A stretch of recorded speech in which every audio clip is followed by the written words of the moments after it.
روغتیا شتمني. ژوند په روغتیا ښکلی دی. روغتیا بدني او روحي ښکلا تضمینوي. روغتیا لوی نعمت دی. څنګه کولی شو ځان، کورنۍ او ټولنه له روغتیا برخمنه کړو؟ د روغتیا شتمني خپرونه کې درته روغتیایي متخصصین او ډاکټران لارښوونې کوي او دې برخه کې مو له نویو کیسو خبروي. یاده خپرونه هره شنبه سهار په 8:30 بجو او تکرار یې دوشنبه پر همدې وخت له حریت راډیو څخه مه هېروئ. د حریت راډیو درنو اوریدونکو، السلام علیکم ورحمت الله وبرکاته. دا د یو ځل بیا سره له یوې نوې خپرونې د 8.5 FM څپو روغتیا شتمني خپرونه تاسو د حریت راډیو څخه اورئ او زه ستاسو کوربه یم. په نننۍ خپرونه کې لکه څنګه چې ما تاسو ته وعده هم کړې وه په مخکنۍ خپرونه کې چې راتلونکې خپرونه موږ به ځانګړې کړو په خاصه توګه دیمنشیا ته. دا چې دیمنشیا څه ده، مخکې لږ چې بحث سره وګرځو، په عمومي توګه باید ووایو چې موږ او تاسو د عصبي او د رواني ناروغیو په سلسله کې شتون لرو. په مختلفو ناروغیو موږ او تاسو بحثونه وکړه، لکه الزایمر چې د یاد فراموشي خپرونه وه او مخکې هفته په دې خبرې وکړې، او مخکې له هغه نه موږ او تاسو په پارکنسن او داسې ځینو نورو عصبي ناروغیو لکه نروس بولومیا یا نروس انوریکسیا په دوی موږ او تاسو خبرې وکړې. په نننۍ خپرونه کې غواړم په دیمنشیا خبرې وکړم. که ستاسو په یاد وي دیمنشیا ما ویلې مالا دې ته وایي امبریلا په اصطلاح، یعنې هغه چتري اصطلاح. چتري اصطلاح څنګه؟ ځکه څو ناروغۍ نورې د ده لاندې راځي. نو چې په نننۍ خپرونه کې به خاص د دیمنشیا په اړه خبرې وکړو چې الزایمر د دیمنشیا یوه فرعي ډول یا فرعي بیلګه وه. اوس به په دې خبرې وکړو چې دیمنشیا له خپله په خپل ذات کې څه ده، څه رقم تعریفېږي. و دیمنشیا په مجموع کې یو جنرال ټرم یا عمومي اصطلاح ده چې دې کې دغه شیان په اصطلاح یعنې د دغو صفاتو په اساس د خپل ځان ښیي او خپل ځان موږ تاسو ته پېژني. یو ډیکلاین ان کاګنیټیو فنکشن، څه معنی؟ یعنې د انسان په درک، د انسان په شناخت، د انسان د ذهن په کارکرد کې شی منځته راځي ډیکلاین، یعنې په اصطلاح هغه لاندې خپله ورځي، هغه ذهن نور هغه وختنی کار نشي کولی، چې دا حتی تر دې حده پورې ده چې د انسان ورځني ژوند سره هم څه کولی شي، په اصطلاح مشکل انسان ته پیدا کولی شي. نو دا اوس ډیکلاین د انسان په کومو ځایونو کې ده، وایي په میموري یا حافظه کې، که د انسان هغه، ځکه موږ تاسو خو یو لنډمهاله حافظه لرو او بله اوږدمهاله، په دوو کې تغیرات راتللی شي. دویم تینکینګ، انسان نشي کولی په نورمال توګه په یو مسله فکر وکړي، په یو مسله ځان پوه کړي. بله مسله د کمپریهنشن، د انسان هغه خپل فهم درک د یو مسلې لاسه ورکړي. له بلې خوا کالکولیشن، انسان نشي کولی چې ژوند کې خپله محاسبه وکړي، که هغه د پیسې دي، که هغه د کوم چېرې تګ ده، ځکه چې هر چې راته ځي انسان یو سنجش او محاسبه غواړي، حتی خبرې کول چې څه وکړم څه ونه کړم. خو دلته کالکولیشن په دې معنا چې انسان نشي کولی دغه جمع و تفریق و ضرب دغه کار ترسره کړي. دې سره لرنینګ کپاسیټي، یعنې انسان نشي کولی د ده هغه یادېدلو یا د سویلو هغه کپاسیټي یا ظرفیت څنګه کېږي، کمیږي. حتی لنګویج په خبرې کولو کې ورته مشکل پیدا کېږي. او بالاخره ججمنت یا هم قضاوت، دا هغه شیان دي چې یو انسان ته په دغو برخونو کې ناروغي پیدا کېدلی شي. دې نه مهمه خبره دا چې ویل کېږي ډیمنشیا یا زوال د عقل، دا ویل خپله ناروغي نه ده. ډیمنشیا disease itself. وای but rather a syndrome. دا یو سندروم ده، یو مجموعه د اعراض و علایمو ده چې له مختلفو د مغزو او د برین، زموږ تاسو د مغزو له مشکلاتو څخه منځته راتللی شي. نو بناء دیمنشیا که زه لنډ تعریف وکړم، دیمنشیا یا زوال د عقل د انسان په فهم پوهه کې یو نقص یا کموالی احساسېږي چې په مختلفو برخو کې، که هغه د حافظه وي، که د انسان فکر کول وي، که د انسان پوهه وي، محاسبات وي، زده کول وي، نو کوم شیان چې د انسان مغزو ته ارتباط لري هغه ټول را خرابېږي. او دا له خپله ناروغۍ نه ده، بلکې چې د مختلفو عواملو څه کېږي نتیجه کېدلی شي. اوس به راشو په دې به خبرې وکړو چې د الزایمر ډولونه موږ څو ډوله الزایمر بخښنه سره څو ډوله دیمنشیا لرو.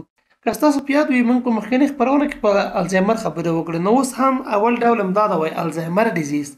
الزایمر له خپله د دیمنشیا یا د عقل د زوال یوه برخه ده. چاته ویل کېږي تقریبا 80 نه تر 80% پورې که د دیمنشیا کوم مریضان چې دي په مجموع کې له 100 نه 80 نه تر 80 پورې چې رانیسي د الزایمر ناروغان. دې کې موږ تاسو خبره وکړه چې دې کې د انسان حافظه خرابېږي، انسان ګیج کېږي او بالاخره په رفتارو کې هم ځینې تغییرات محسوسېږي. او چې سبب موږ تاسو هم ویلی وو چې یو ما ویلي وو د امایلویډ پروتین او بل د ټاو.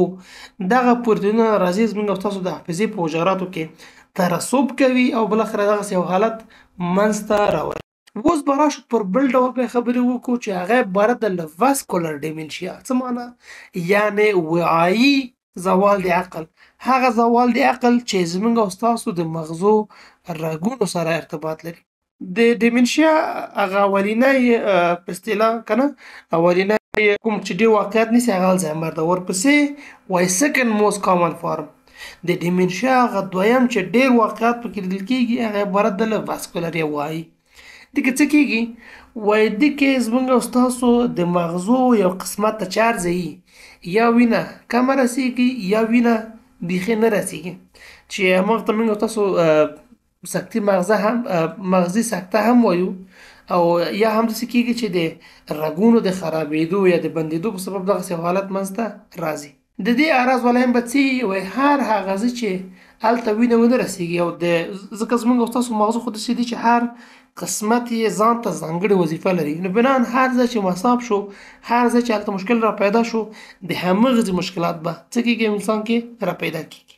دریم ډول عبارت ده له لیوي باډي ډیمنشیا یا د لیوي باډي چې لیوي باډي له خپله هم د پروتین یو ترسب ده، لکه ټاو، لکه هغه امایلویډ چې ما مخکې یاد کړ. دې کې هم د انسان ته څه مشکلات پیدا کېږي؟ ویژوال هلوسینیشن، انسان ته داسې بینایي برسامات لیدل کېږي. معنی دا د برساماتو اصطلاح ما هم تشریح کړې وه، کوم شی چې خیالي او نور کسان یې نه ویني خو دا انسان یې ویني، خصوصا هغه هم بینایي. په عصبي د موتور سیستم کې ورته مشکل راځي، لکه د پارکنسن ناروغان غوندې د دوی کسانو کې لرزه لیدل کېږي. او بالاخره ځکه چې ډیمنشیا ده نو د انسان په مغزو کې یا کاګنیټیو یا په شعور او درک کې هم څه کېږي؟ ډیکلاین یا کموالی لیدل کېږي. بل ډول عبارت ده له فرنټو ټمپورل. فرنټو زموږ او ستاسو د مغزو کوم قسمت چې د وچو له شاته قرار لري ته وایي فرنټال، او کوم قسمت چې د غوږونو څنګه شتون لري هغه ته ویل کېږي ټمپورل. نو بنا دوی څه وایي؟ وایي هر کله دغه دوه قسمتونه دلته مشکلات پیدا شو نو دته وایي فرنټو ټمپورل ډیمنشیا یا هغه زوال د عقل چې دغه دوه منطقو کې را پیدا کېږي. خلک مشکل چې د مشخصات دي وایي دې کې کوم کسان چې له 50 نه بري یا ښکته یي، ځکه چې 50 نه باره کسان الزایمر ډېر نیول، نو 50 نه کم کسان هغه وایي په دغه په نامه د FTD وایي ډېر په اصطلاح مصاب کېږي. دې سره د دوی کسانو په همدغه فرنټل او ټمپورل دغه دوه قسمتونه چې موږ تاسو ته نوم واخیستل چې یو د غوږونو څنګه ده او بل د وچو له شاته، دلته دو کسانو ته تغییرات لیدل کېږي، ډیمیج یا په اصطلاح عصیب یا حجرات دلته له منځه ځي. دې کې څه تغییرات راځي؟ لیډس ټو پرسونالټي، بیهیویر اند لنګویج چینجز. په درې شیانو کې انسان ته تغییر راځي، یو په شخصیت، دویم په بیهیویر رفتار کې، او بالاخره هم د انسان په خبرو کولو کې تغییرات راځي. چې زه د کلینیکي په برخه کې انشاءالله په دې خبرې کوم چې د رفتار تغییرات او د خبرو کولو تغییرات څنګه دي. پنځم ډول د ډیمنشیا یا زوال د عقل دته وایي میکس ټایپ. دا کوم ډول چې موږ تاسو پاس دا 4 دانې ویلې کېدای شي لون اول له دویم، اول له دریم، دویم له دریم سره مختلف ډولونه یو بل سره یو ځای شي او خپل اعراض والا راښکاره کړي. چې ډېر مهم یې چې یو بل سره اکثره لیدل کېږي هغه د الزایمر او د واسکولر یا وعایي ټایپونه دي. نور ډولونه هم شته، لکه په نامه د هنټنګټن یو ناروغي ده، په نامه د کروت فیلد جیکوب ناروغي ده، د پارکنسن ناروغي چې په موږ تاسو په دې لږ په پارکنسن خبرې کړې وې. د دوه ناروغیو دونه اکثره زموږ او ستاسو په ټولنه کې نشته. نو دا هغه لنډ ډول چې موږ تاسو خبرې وکړې دي ډیمنشیا یا د زوال د عقل پر انواعو. اوس براش پر دې به خبرې وکړو چې کوم اسباب باعث د ډیمنشیا کېدلی شي، یعنی کوم حالات دي چې هغه یو انسان ته د ډیمنشیا سبب ګرځېدلی شي. په لومړي سر کې ویل کېږي نیورو ډیجنراتیو ډیزیز. مخکې اونۍ کې دا ما تشریح کړې وه. نیورو عصبي ډیجنراتیو تخریبي ډیزیز امراض هغه امراض چې د هغو په سیر کې زموږ او ستاسو نیورون، زموږ او ستاسو اعصاب له منځه ځي. لکه همداسې الزایمر ناروغي وه چې په میکانیزم یې موږ مخکې هفته موږ خبرې وکړه چې دې کې پروتینونه راځي زموږ او ستاسو د حافظې سره حجراتو کې هلته ترسب کوي. ځکه نورمال خبره دا وه چې باید هم تولید شي. لکه څه رقم چې موږ تاسو په خپل محیط ژوند کې که نه کثافات تولیدوو، بېرته د پاکولو پروسې لرو، نو داسې پروتینونه هم په بدن کې تولیدېږي، حتی ځینې په اصطلاح ترش کېږي، یعنې هغه داسې دي لکه کثافات غوندې، هغه باید له حجرې نه وکاږل شي. نو که هر کله هغه ونه وځي او حجره کې ترسب وکړي، داسې یو حالت ته ویل کېږي د پروتین ډیپوزیشن یا د پروتین ترسب. نو هماغه چې دغه ناروغۍ منځته راوړي چې مثال الزایمر او پارکنسن او هنټینګټن چې دا نور خپل دلیل لري، خو اکثره د الزایمر دلیل هماغه شی ده. اوس به راشو په دویم ډول به پوښتنه وکړو، واسکولر ډیساردر.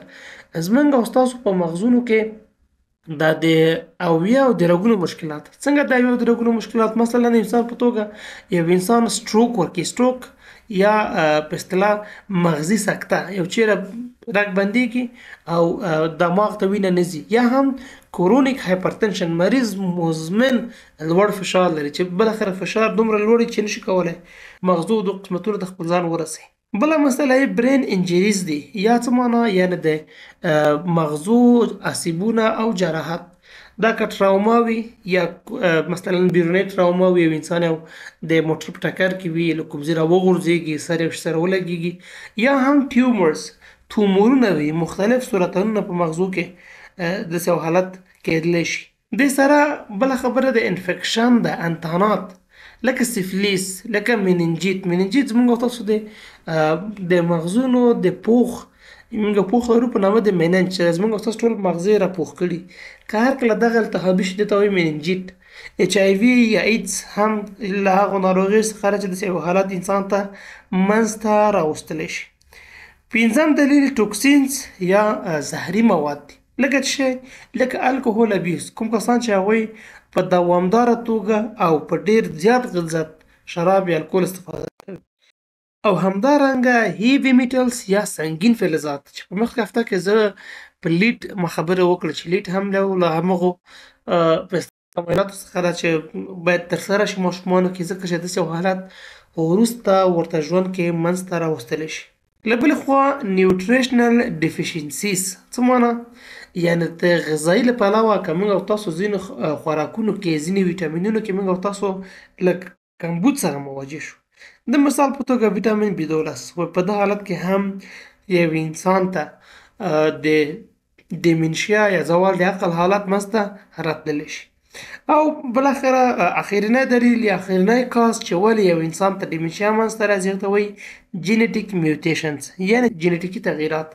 خو یوه خبره د ذکر شوې چې دا ډېره ریر ده. ریر دا معنی چې نادره ده، د واقعیت کم دي، او دې سره سره که یو انسان ته پیدا شو او یعنې دغه جینونه په یو انسان کول، نو د دې احتمال بیا هم شته چې بل نسل ته یې هم انتقال شي، نو ځکه ورته جینیتیکي او وراثتي سببونه هم وایي. نو دا و درنو هیوادوالو په لنډه توګه موږ او تاسو د ډیمنشیا یا زوال د عقل پر تعریف، پر انواعو او دا د اوس پر اسبابو یې موږ خبرې وکړې. وروسته له یوې لنډې دمې بیرته زر راګرځو او باقي بحث ما سره مه هېروئ، ځکه چې د خطر فکتورونه یې پاتې، تداوي یې پاتې، او داسې نور جالب محتویات وروسته له یوې لنډې دمې.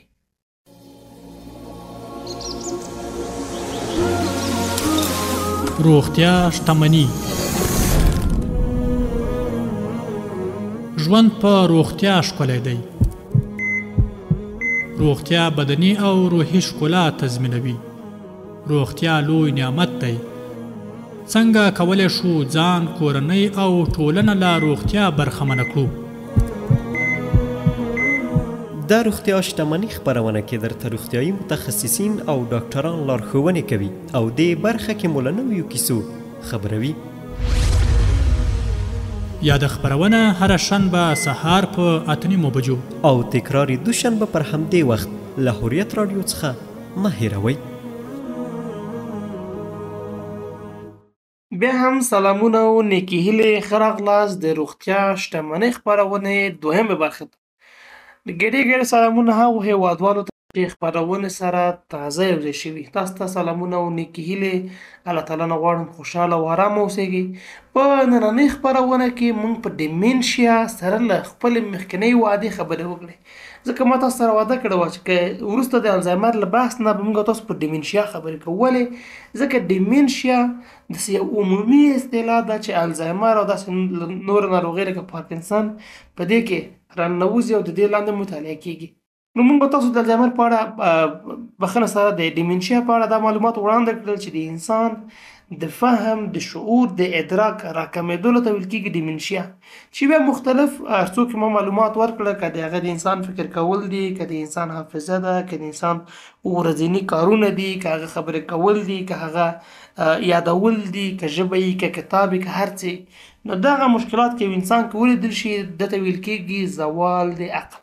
په اسباب یې موږ تاسو خبرې وکړې، مختلف اسباب لري. پر انواع مې خبرې وکړې چې دوه مختلف انواع، یو ډېر مشهوره و هغه عبارت د الزایمر چې په مخکنۍ وعده کې موږ تاسو پرې بحث کړی و، او وروسته له هغې چې ډېر مهم بحث و هغه عبارت د واسکولر ټایپ یا وعایي، هغه ډول چې هغې کې زموږ او ستاسو د مغزو رګونه بندېږي، موږ او تاسو ته سکته منځته راځي او بالاخره کوم ځای کې چې رګ بند شوی د همغځې هلته وینه ورته نه رسېږي، هلته تخریبات منځته راځي او دغه تخریبات بالاخره باعث د زوال د عقل یو انسان کې کېدلی شي.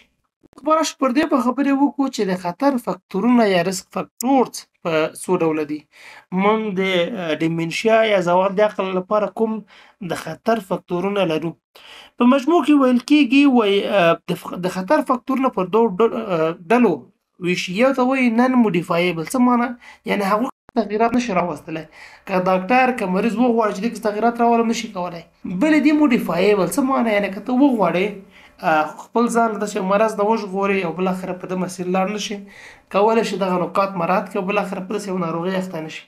په نن موډیفایبل کې چې په تغییرات چې پکې نه راځي، یو له هغو نه عبارت د ایج عمر. موږ تاسو نشو کولی چې یا ځان زوړ کو یا ځان ځوان کو یا ځان په اصطلاح یو مرحله کې وساتو. خصوصا کوم کسان چې 50 شپېتو نه بره ځي، دوی کوی د دې ناروغۍ چانس څنګه کېږي؟ ډېرېږي.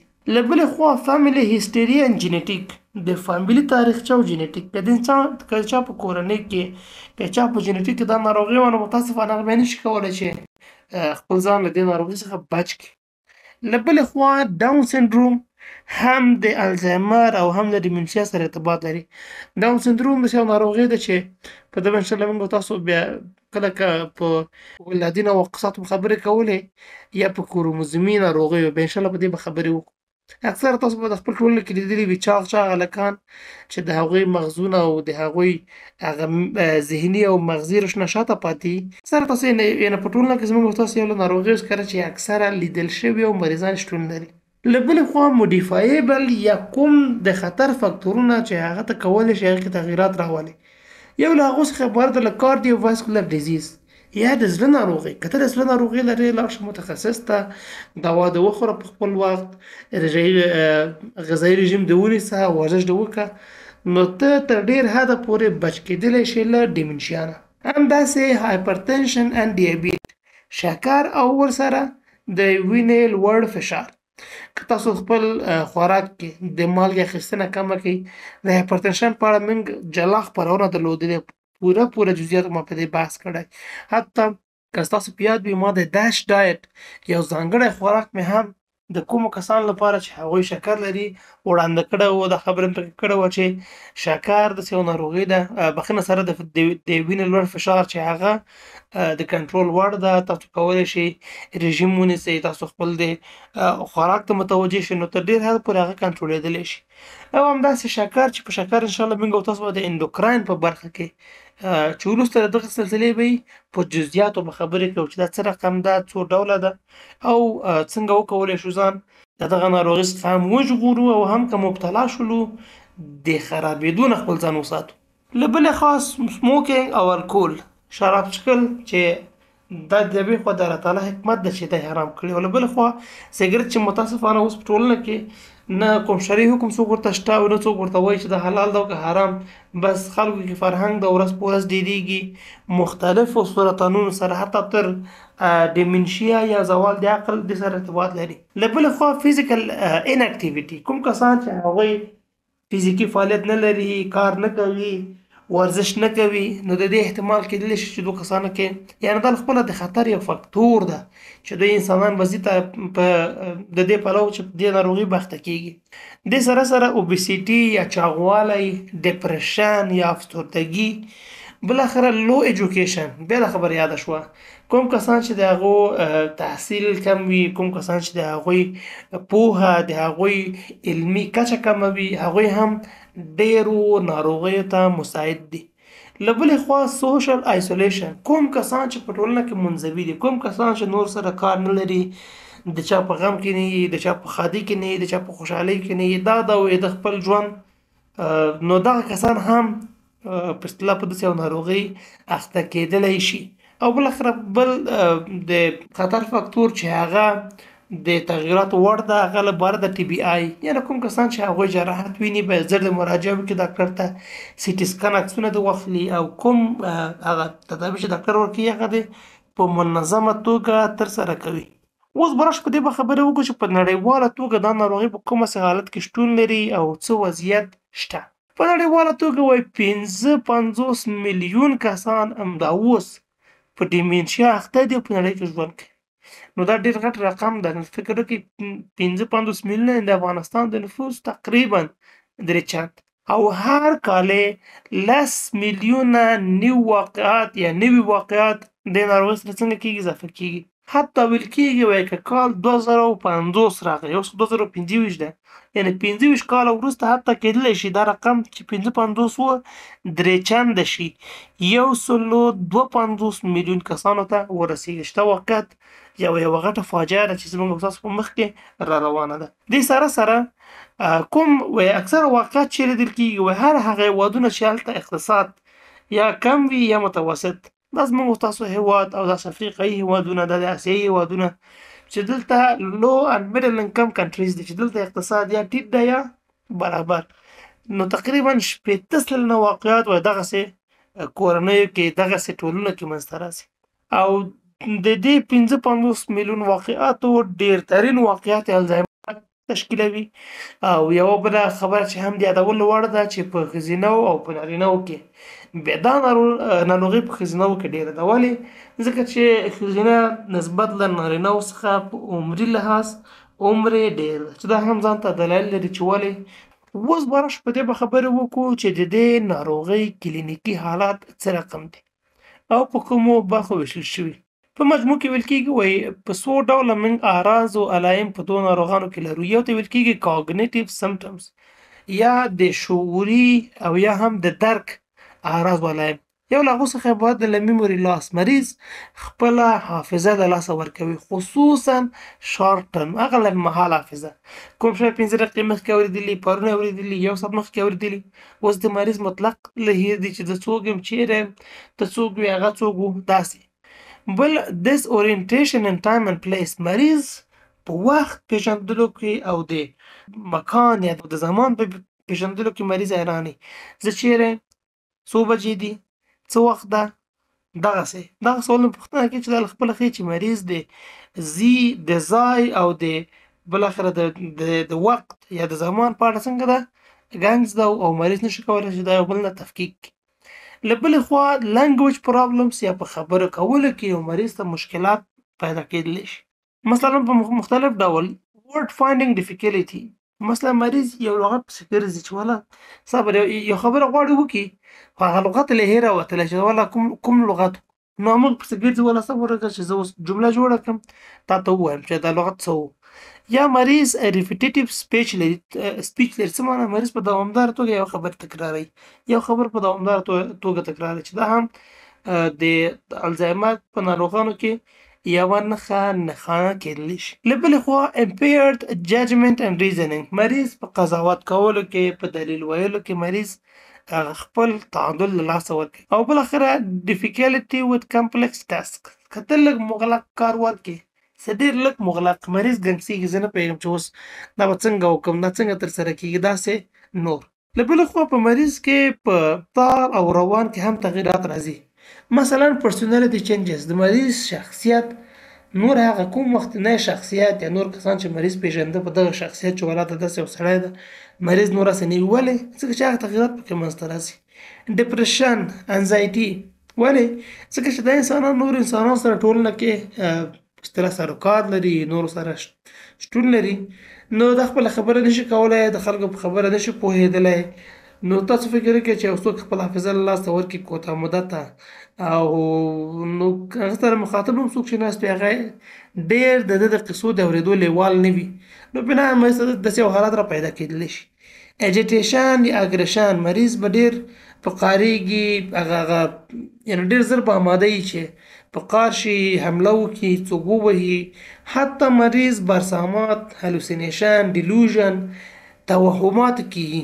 داسې کسان څخه نوم اخلي چې څوک یې پېژني، یا داسې کسان ته فلانی وینې، هغه فلانی 50 کاله مخکې مړي، خو دا بوی ته فلانی وینې. او بالاخره وانډرینګ، مریض به ډېر تشویش به لري، نګراني به ورسره وي چې دا ولې.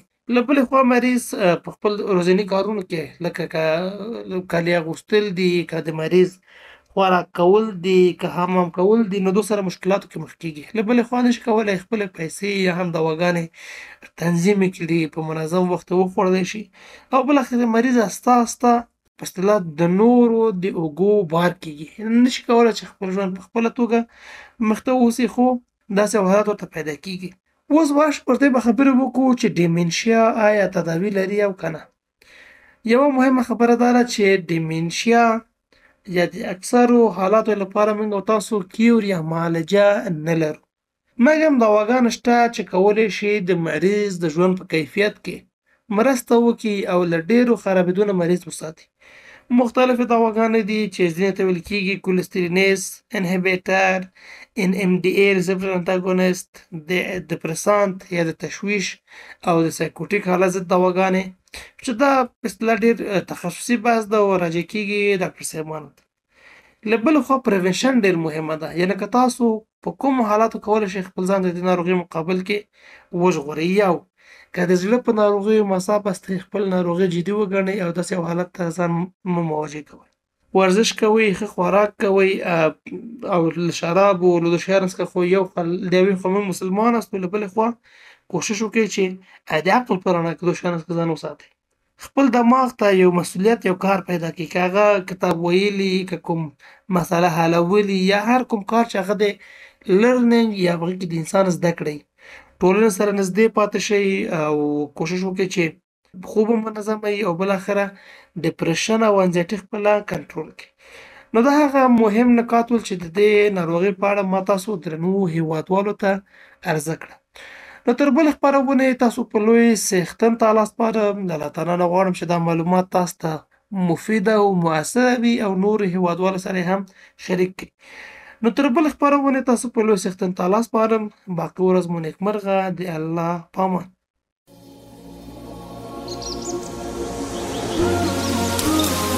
روغتیا شتمني.